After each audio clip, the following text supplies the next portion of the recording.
You were never supposed to hear this. What I'm about to tell you was buried for almost 200 years, sealed in county archives, burned in personal journals, and whispered only in the terrified confessions of men who swore never to speak of it again. In the autumn of 1823, deep in the unbroken wilderness of Ohio, a young woman stumbled out of the forest naked, scarred, and broken in ways no human being should ever endure. Her name was Margaret Hayes. She was 22 years old, and the moment hunters dragged her out of those trees, the quiet settlement of Millfield, Ohio, would never be the same again. Imagine the scene: a clearing in the mist, a figure hunched in the mud, muttering words that didn't sound like words at all, phrases spoken in a cold, mechanical rhythm, like the echo of some experiment still running inside her skull. The hunters thought she was mad, until they saw her body. Not torn, not savaged by animals, but carved, etched with geometric scars so exact, so deliberate, that no accident could explain them. Diagrams written in flesh. She spoke of sessions, of straps, of copper instruments pressed against her skin, heated to unbearable temperatures. She called herself the subject, and she repeated over and over that the doctor requires compliance. 3 physicians examined her. 3 men who had seen death, disease, childbirth, and battlefield amputations. And all 3 of them refused to continue. Not because they couldn't help her, but because what they saw on Margaret Hayes was something they were not willing to carry into their own graves. One of them burned his notes. Another abandoned the state entirely. The third swore an oath of silence and never spoke of Margaret again.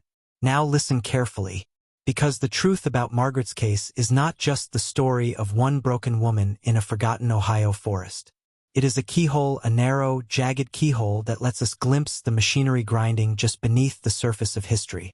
A machinery of control, of experimentation, of sacrifice, a system so cold it could carve geometry into a young woman's flesh and still call it medicine.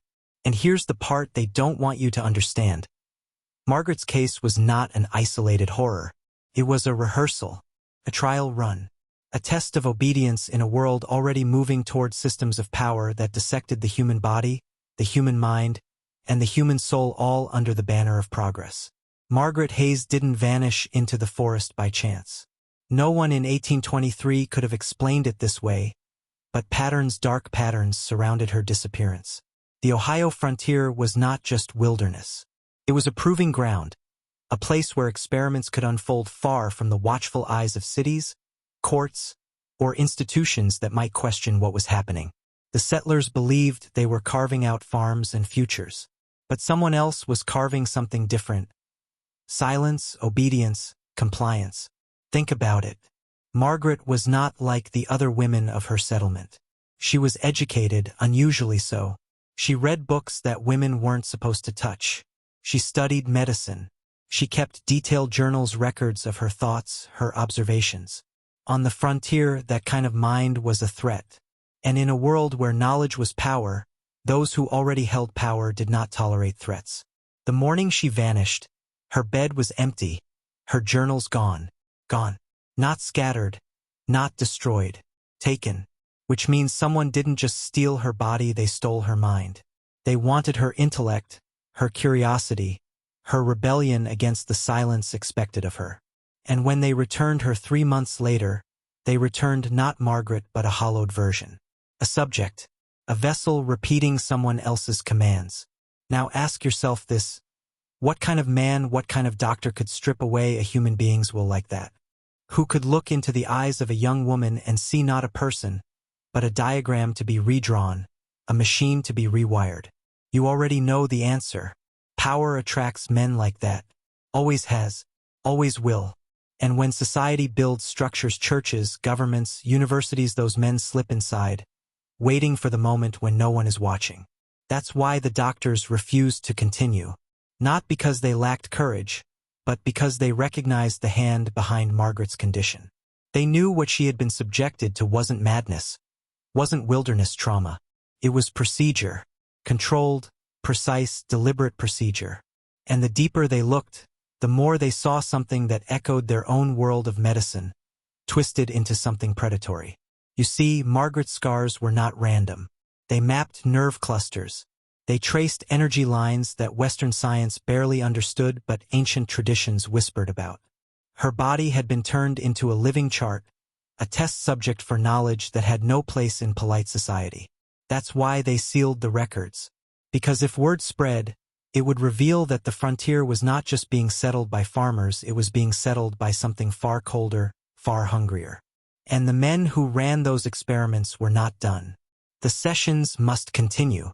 Those words fell from Margaret's lips like a litany, repeated over and over, even when her body shook with exhaustion, even when her eyes stared blankly into the void. To the hunters, it sounded like madness. To the doctors, it sounded like confession. But to you and me, it sounds like something far darker, conditioning. Margaret spoke of a chair with leather straps. Think about that for a moment. In 1823, on the Ohio frontier, there were no asylums, no laboratories equipped with such devices. A chair with leather restraints was not a farmer's tool. It was not a healer's instrument. It was a machine built for one purpose only: control.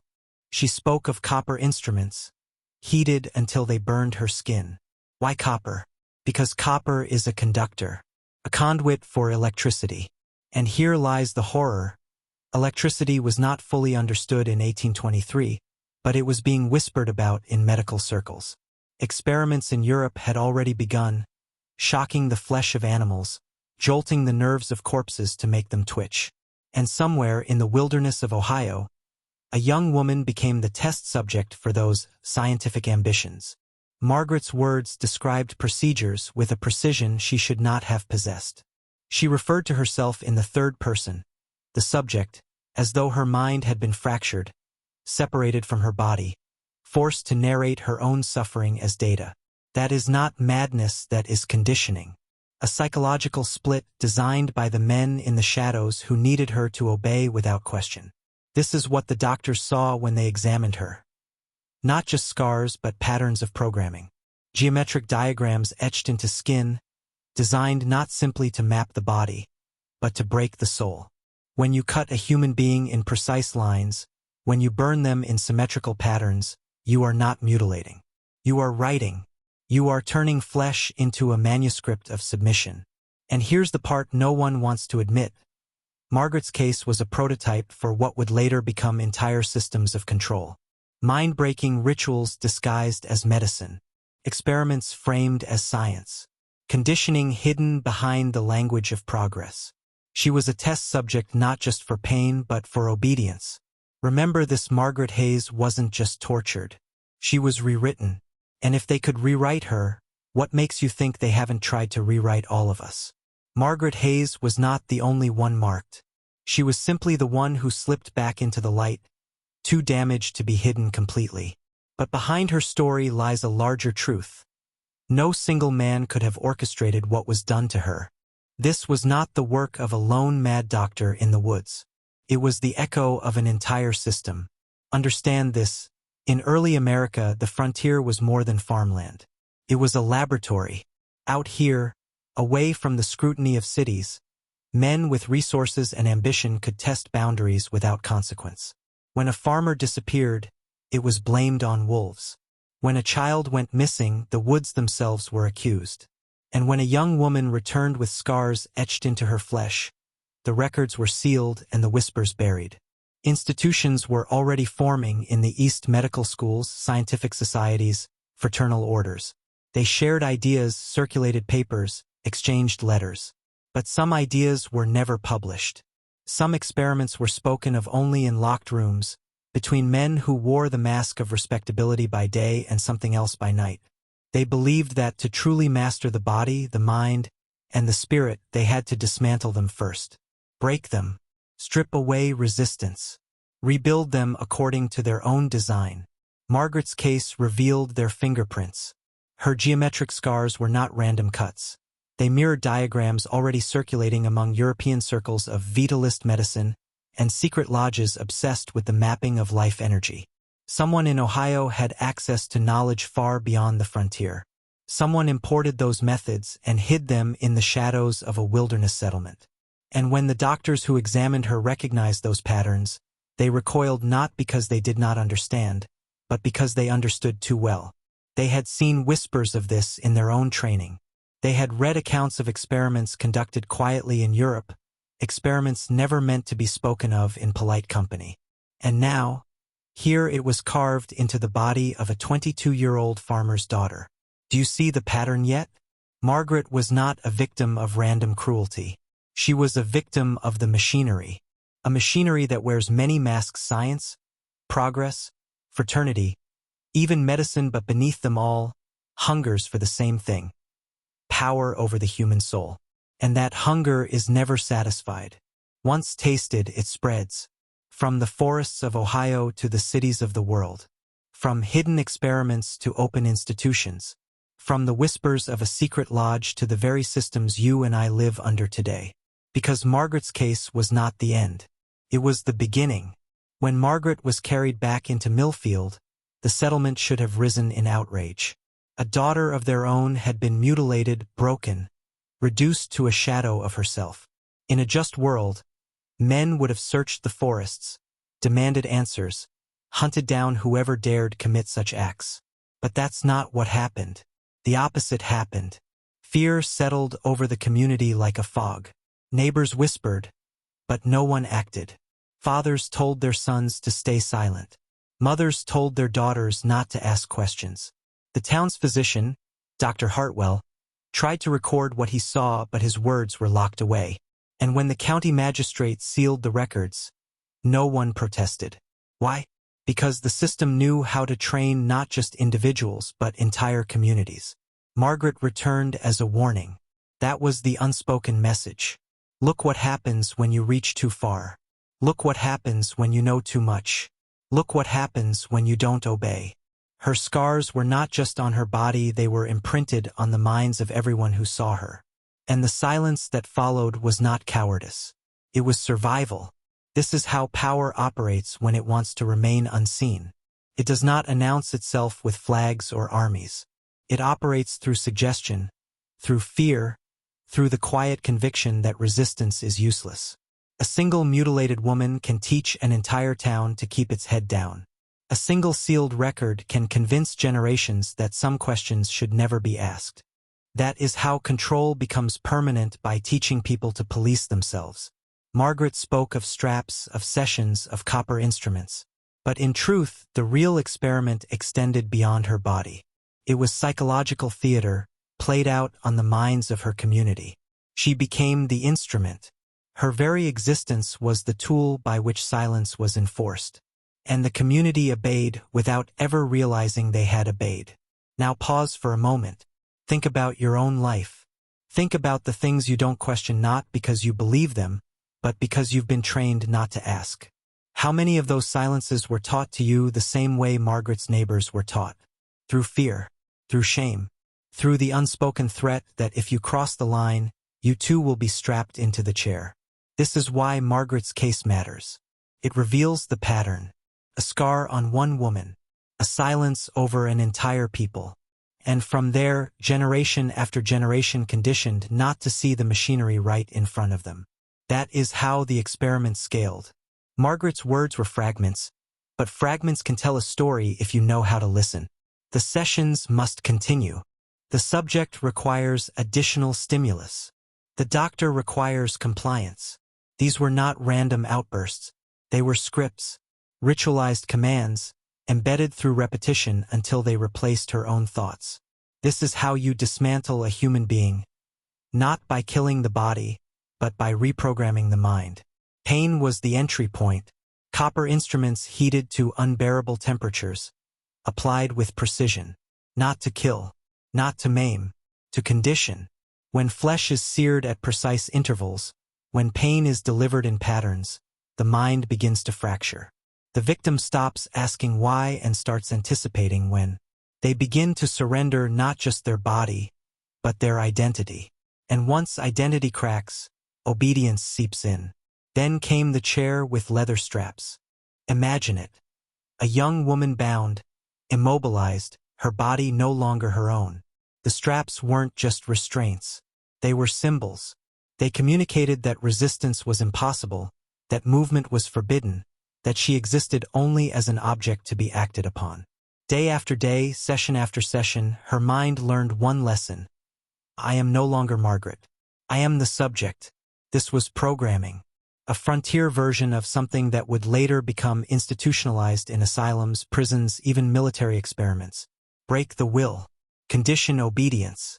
Rebuild identity according to the script. In Margaret's case, the script was clinical measurements, compliance, procedure. But the formula is universal. Strip the human down, insert repetition, anchor it with pain, and the mind begins to rewrite itself. And here's the darkest truth. This isn't just about one woman in 1823. These methods did not die in the woods of Ohio. They evolved. They became techniques of persuasion, of advertising, of indoctrination. Repetition, authority, ritual, pain when necessary, reward when useful. The same machinery that stripped Margaret of herself still operates today, dressed in different clothing. You've seen it, you've felt it, and if you've never questioned it, it's because just like her neighbors you were trained not to. This is why Margaret's case terrifies those who study it. Not because of what was done to her, but because it shows us the blueprint. A blueprint for psychological control that has scaled from one bound woman in the woods to entire populations repeating scripts they no longer even question. And the worst part? Most people never notice. What happened to Margaret Hayes was not born in the wilderness of Ohio. It was imported. A shadow of something older, something carried across oceans and smuggled into the fabric of a young America. You see, Margaret's scars, the geometry, the precision, the language of energy echoed patterns already known to secret societies in Europe. Patterns whispered in lodges, written in coded manuscripts, passed from hand to hand among men who believed knowledge should be hoarded, not shared. In the late 18th century, Europe was alive with hidden experiments. Anatomists dissected cadavers in locked cellars. Philosophers dabbled in vital electricity, trying to summon life from death with jolts of current. Fraternal orders blended mysticism with early science, mapping the human body not just as flesh and bone, but as a vessel of energies to be unlocked or broken. These experiments never made it into the medical textbooks. They lived in letters, in rumors, in carefully guarded circles of trust. And as Europe expanded westward, those ideas sailed with it. By 1823, Ohio was still frontier, but the men who settled it weren't all simple farmers. Some carried books not meant for ordinary eyes. Some carried instruments not listed in any merchant's catalog. They carried ambition, and ambition always seeks a subject. Margaret Hayes was not chosen at random. She was intelligent, curious, and isolated. Perfect. A mind worth testing. A body no one powerful enough would come looking for. The doctors who examined her recognized the echoes. They had read about galvanic experiments in Europe, about geometric mapping of nerves and muscles. They had heard whispers of ritual surgeries, performed by secretive lodges under the banner of enlightenment. And when they saw Margaret, they understood. Someone had brought that forbidden current of knowledge into the Ohio woods. Someone was continuing the work. This is the lineage no one dares acknowledge, that the same minds who promised progress were willing to break human beings to get it. That the same institutions preaching knowledge and light also fed on silence, secrecy, and sacrifice. Margaret's flesh bore the proof. But to admit that truth would have shattered the illusion of medicine as noble, of science as purely good, of progress as humane. So they sealed it. They silenced it. They let her become just another ghost story in a frontier town. But the lineage did not stop. What was done to Margaret was only a seed. And from that seed, entire forests of control would one day grow. Every system of control begins as an experiment. One subject, one body, one mind. But experiments don't stay isolated forever. They grow. They evolve. They become structures, institutions, doctrines. And what was tested in the shadows of a forest in 1823 became the silent blueprint for something much larger, an architecture of obedience that still shapes the world you live in right now. Think of Margaret's scars as the first draft of a manual. Cut, measure, observe. Break the individual. Replace their identity with a script. Once perfected, that manual could be scaled not just on a single woman, but on entire communities, entire nations. Pain and straps were only the beginning. Soon, words and rituals would replace fire and knives. Soon, obedience would no longer require copper instruments, it would be etched directly into culture, into education, into belief. And here's where you need to listen carefully. Because when you begin to recognize the patterns, when you see how repetition and ritual work on you just as they worked on her, something inside you shifts. That shift is dangerous. It means you're not just listening anymore, you're waking up. So here is the moment of decision. If you've followed me this far, I want you to prove it. In the comments below, write the phrase, "The scars speak." Write it twice, not once, twice. This is not just engagement. This is declaration. By writing it, you are no longer just a viewer. You are stepping across the threshold. You are refusing silence. You are telling the system, I see you. Because Margaret's story is not just about her. It is about us. About how power works, about how obedience is engineered, about how truth is buried until we dig it up with our own hands. The same silence that smothered her community has been scaled into the silence that smothers entire societies. And if you can't see it, you'll live your life like Margaret, bound in invisible straps, repeating scripts that were never your own. But if you can see it, if you can speak it, then something inside you changes forever. Because once you hear the scars, you cannot unhear them. And the machinery knows it. Margaret's scars were never random. They were not the reckless cuts of a sadist or the accidents of a crude hand. They were precise, deliberate, mathematical. Each incision was measured to the same depth. Each line intersected at angles that mirrored anatomical landmarks, the nerves, the muscles, the energy centers of the body. This was not mutilation. This was inscription. Imagine the human body as a page and Margaret's skin as parchment. Whoever carved her was not simply cutting, they were writing. Writing with blood, with pain, with fire. The scars themselves formed patterns that resembled diagrams used by both physicians and secret orders of the time. Grids mapping the nervous system, geometric shapes believed to channel life energy, symbols found in manuscripts that blended science with mysticism. Margaret's flesh became the canvas upon which these hidden systems revealed themselves. To her neighbors, it was horror. To the doctors, it was recognition. They had seen these diagrams in books never meant for ordinary eyes.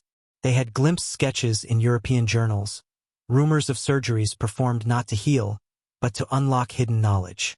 And now, staring at a young woman on a wooden cot in Ohio, they realized those rumors were real. But the scars were not just symbols for the experimenters.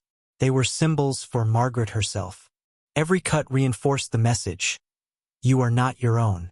Your body belongs to the procedure. Your identity is overwritten by the design. When she looked at her own arms, her own legs, she didn't just see wounds. She saw a language of control inscribed into her very being. She saw the proof that resistance was futile. And that is why the scars haunted the doctors. Because they knew that once knowledge becomes symbol, it cannot die. Paper can burn. Records can be sealed. But symbols endure. A woman can die, but the marks carved into her flesh carry meaning across centuries. They are messages to those who know how to read them. And if you think this was only about Margaret, you are wrong. These scars were a prototype, a secret alphabet of domination that would one day be written into institutions, into rituals, into the very culture we inhabit. The scars were not wounds. They were scripture, and the scripture was never meant to fade. Margaret's scars were scripture. But scripture does not remain confined to one page. Once written, it seeks replication. And that is exactly what happened. What was etched into her skin was not just meant for her, it was a template, a design that would ripple outward into the structures of society itself. Think about it. Those geometric lines that mapped her body were more than anatomy. They were blueprints for control. The experimenters discovered that if you can mark a body, you can mark a mind. If you can mark a mind, you can mark a community. And if you can mark a community, you can mark a civilization. Control spreads outward like concentric circles, each layer echoing the original incision. You've seen this in your own lifetime. Numbers tattooed onto the arms of prisoners in camps that claimed to be orderly. Identification papers stamped, sealed, and demanded at borders. social security numbers assigned at birth, medical records cataloged, tracked, and owned. These are scars written in ink instead of fire, but they are scars all the same. They tell the same story. You are not your own. You are a subject of the system. Margaret's body was the prototype, but her fate foreshadowed the age of surveillance. Today, the straps are invisible, but they bind tighter than leather. The instruments are no longer copper, they are digital. Algorithms, databases, recognition systems. You are measured, recorded, observed, just as she was. The geometry of her scars has become the geometry of the grid you live in. Lines, nodes, intersections, all mapping not your flesh, but your identity. And just as Margaret was forced to repeat her script, the sessions must continue. The doctor requires compliance, so too do we repeat ours. Terms of service accepted. Identification verified. Password confirmed. Consent granted. These phrases are the mantras of modern obedience. They are spoken mechanically, without thought, until compliance feels natural, inevitable. The difference is this: Margaret knew she was a prisoner. She felt the straps. She saw the scars. Most people today don't even realize they've been bound.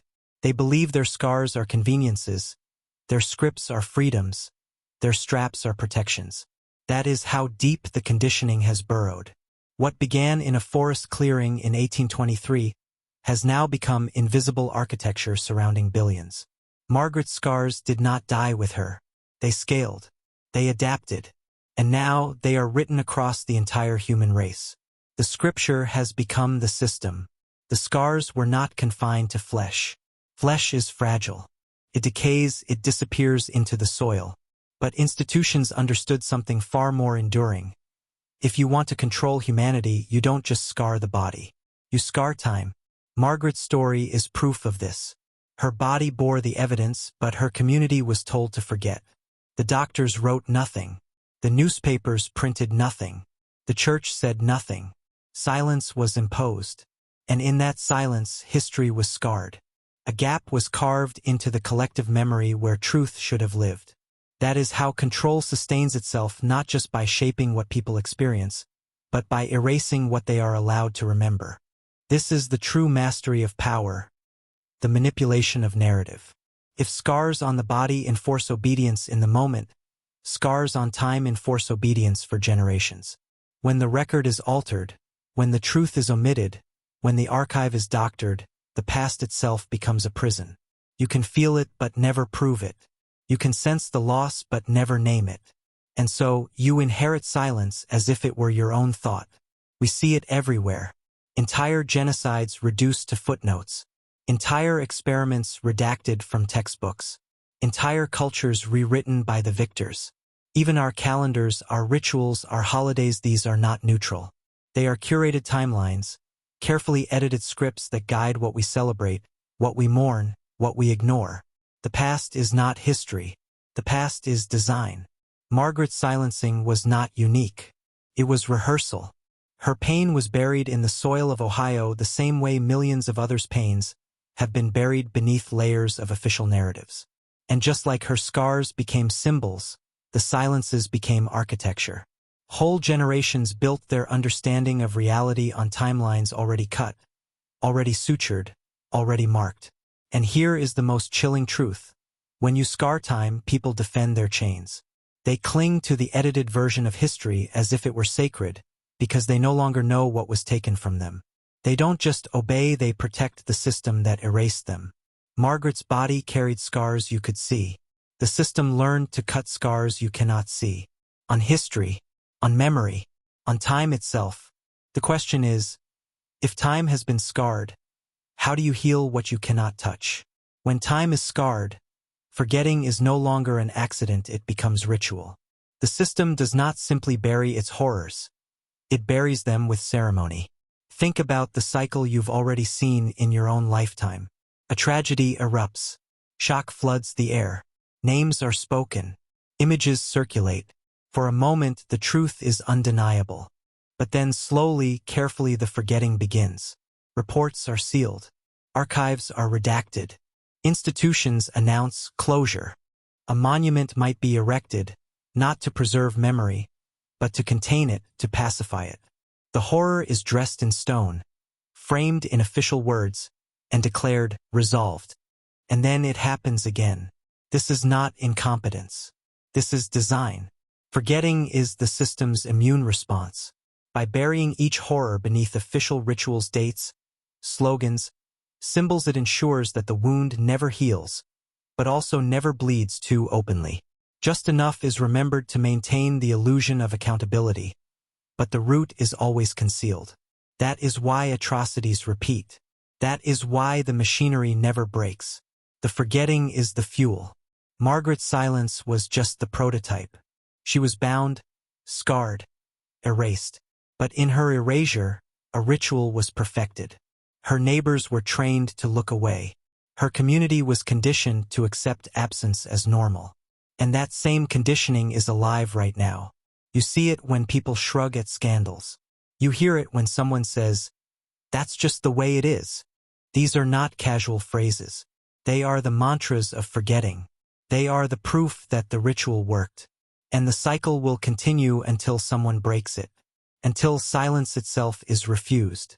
Until the scars are named for what they are, not hidden beneath the skin of history. Which brings us back to you. Because every time you recognize a scar, whether on a body, on a record, or on a timeline, you disrupt the ritual. You refuse the forgetting. You become dangerous. The system thrives on repetition. But repetition can cut both ways. If they can scar, so can you. If they can write, so can you. The question is, what will you inscribe back into time? Scars do not always pass through flesh. Sometimes they pass through lineage. Margaret may have died, but her scars did not. They imprinted themselves into her bloodline, carried forward not as wounds but as patterns. Trauma has a way of surviving without memory. You do not need to know the details of what your ancestor endured in order to carry its weight. You feel it in sudden anxieties, in irrational fears, in the silence that hovers around family conversations. Whole generations inherit unfinished sentences, emotions without origins. Margaret's descendants were no different. They did not bear her scars on their arms, but they bore them in subtler ways. A tendency toward compliance, a hesitation to question authority, a strange, inherited silence when certain topics arose. The body remembers what the mind forgets, and across decades, the ritual continued. The records show hints. Census forms listing children with no explanations of where they went. Diaries where pages were torn out. Family Bibles with names scratched away. Ordinary families do not erase themselves like this. Something deeper was at work. Margaret's pain was being carried forward, shaping choices, closing mouths, guiding lives toward obedience without ever naming the source. This is how the system ensures survival. Even when evidence is erased, even when the story is silenced, the conditioning persists. It embeds itself not just in individuals but in generations. Her children learned not to speak. Their children learned not to ask. And by the time the descendants reached the modern age, they no longer knew a Margaret had ever existed. Yet they still carried her silence in their blood. And here is the chilling thought. Perhaps you do too. Perhaps the way you hesitate before questioning power, the way you feel an unnamed dread when you walk into certain institutions, the way you sense a story hiding behind the silence of your elders that is not yours alone. Perhaps it is inherited. Perhaps it is the echo of scars carved 200 years ago in a forest clearing. Scars do not stop at the body. They do not stop at time. They breed. They replicate. They become culture. Margaret was only the beginning. What begins in one body never ends in one body. Scars ripple outward, and when enough people carry the same wound, it ceases to be personal. It becomes cultural. Margaret's silence did not remain locked in her bloodline. Her descendants passed it into their neighbors, their congregations, their communities. The hesitation to speak, the instinct to comply, the reflex to look away, these were absorbed into the rhythms of daily life until they no longer seemed strange. They became normal. They became tradition. In time, what was once fear hardened into practice. Communities built entire customs around silence. Topics not to be raised. questions not to be asked, rooms where children were told to hush, family gatherings where certain chairs stayed empty without explanation. Laws followed the same rhythm, rules designed not only to govern behavior, but to govern memory. Whole cities codified for getting into their very structures. You've seen this. Entire communities that will not speak of the factory that poisoned their water. Entire towns that never mention the graves beneath their schools. Entire nations that outlaw discussion of their darkest chapters. And when silence persists long enough, it mutates into pride. That's not who we are, they insist, as if refusal to name the scar could erase it. But scars denied are not scars erased. They are scars disguised. Communities drape them in rituals, in hymns, in ceremonies that look like honor but function as concealment. What began as Margaret's stifled scream has been multiplied into a chorus of silence that spans generations, echoing through pews, classrooms, parliaments, and borders. The system knew this. It knew that once obedience became cultural, it no longer needed straps or copper tools. People would strap themselves down. They would cut their own voices. They would enforce silence on each other. And the brilliance of it all is this. They would call it morality, tradition, or law. This is how Margaret's scars outgrew her body. They became invisible architecture not just of time, but of culture itself. The silence had become sacred. Silence, once inherited, does not remain neutral. It is reshaped, weaponized, claimed by the very institutions that created it. Margaret's silence began as trauma. Her descendants carried it as hesitation. But by the time silence became cultural, the system had already discovered how to transform it into allegiance. Communities learned not only to suppress their voices, but to sanctify that suppression. They were told obedience was virtue, submission was holiness, forgetting was faith. And so, what had begun as scars inflicted by force became scars embraced by choice. Entire populations learned to kneel, not because they remembered Margaret's straps, but because the silence had been reframed as sacred duty. To question was to sin, to speak was to betray, and to remain silent was to be righteous. You can see this transmutation everywhere. Shrines that disguise erasures as piety. Rituals that commemorate victory while omitting the blood that purchased it. Laws that claim to protect morality but function only to protect the powerful. What began as an act of violence is rebranded as devotion. The scar is not erased, it is exalted. This is the final brilliance of control, turning trauma into worship. By this stage, the institution no longer needs to silence you. You silence yourself and you teach your children to do the same. The ritual enforces itself. The prison polices itself. And people kneel before their own scars as though they were altars. Margaret's scream became a whisper. The whisper became silence. And the silence was crowned holy. The system no longer needed to hide what it had done. It only needed to ensure you called it sacred. Now look around you. What silences do you see in your own community, your own family, your own history? Write one in the comments.